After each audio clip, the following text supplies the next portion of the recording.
रसूल पाक सल्लल्लाहु अलैहि वसल्लम की कब्र पे हाजिर हो, वहाँ सलातो सलाम भी पेश करें, रसूलुल्लाह की खिदमत में दरूद की डालियाँ पेश करें और उधर एक काम भी करें, यही कि या रसूलुल्लाह कुरान करीम में है गुनाहगार खुद माफ़ी मांगे आपके पास आए, आप भी दरख्वास्त करते हैं तो मेरी दरख्वास्त मेरे अल्लाह से कर दीजिए।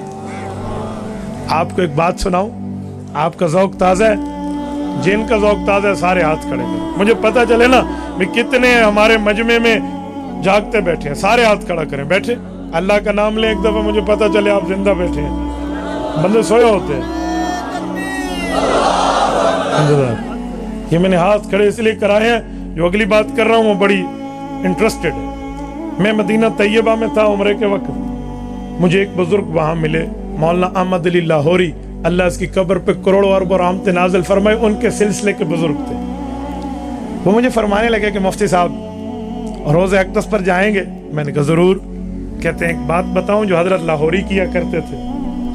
मौलाना अहमद अली लाहौरी यार नाम ही काफ़ी है, इमाम तफसीर वल हुदा का जी का वो ये सारे काम करते, सलाम भी पढ़ते, सलात भी पढ़ते, इस्तिग़फ़ार की दरख्वास्त भी करते, दुआ का भी कहते, जिन दोस्तों ने दुआओं के लिए सलाम के लिए कहा था वो भी भेजते, फिर एक काम और भी करते। का वो क्या?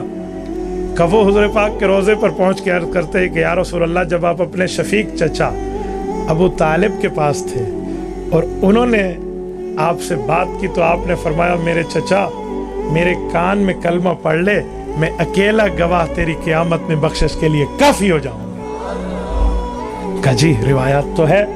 तो कहा हुज़ूर पाक के सामने कहो मेरे मौला, मैं भी आपके सामने कलमा पढ़ के अपने ईमान का आपको गवाह बनाना चाहता हूँ।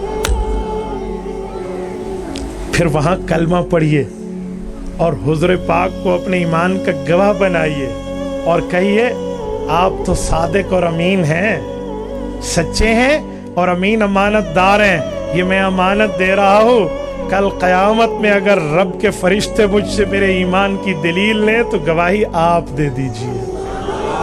और कहा हर काम के लिए कम अज कम 2 मुसलमान गवाह ज़रूरी हैं और ये 2 गवाहों का निसाब भी रोज़ा मुबारक में पूरा है। नहीं समझे? हजरत शेखैन हजरत अबू बकर उमर रज़ी अल्लाह अन्हुमा वहाँ मौजूद है, तो कहा वहाँ ये कहना कि मेरे पैगंबर के साथियों कल क़यामत में हुजूर की गवाही आए, आपकी तस्दीक आए तो आप भी तस्दीक करना।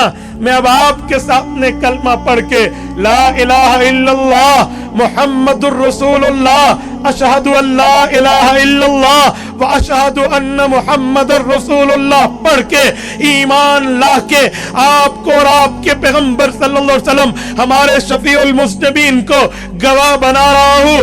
और कबीर वाला जिला खानेवाल के दोस्तों, मैं बड़ी जुर्रत से बात कर रहा हूँ और रब की रहमत पर भरोसे से बात कर रहा हूँ। जिस शख्स के ईमान की गवाही क़यामत के मैदान में हुज़ूर पाक की जुबान से आए, तस्दीक अबू बकर उमर की जुबान से आए, उसे जन्नत जाने से कोई नहीं रोक सकता।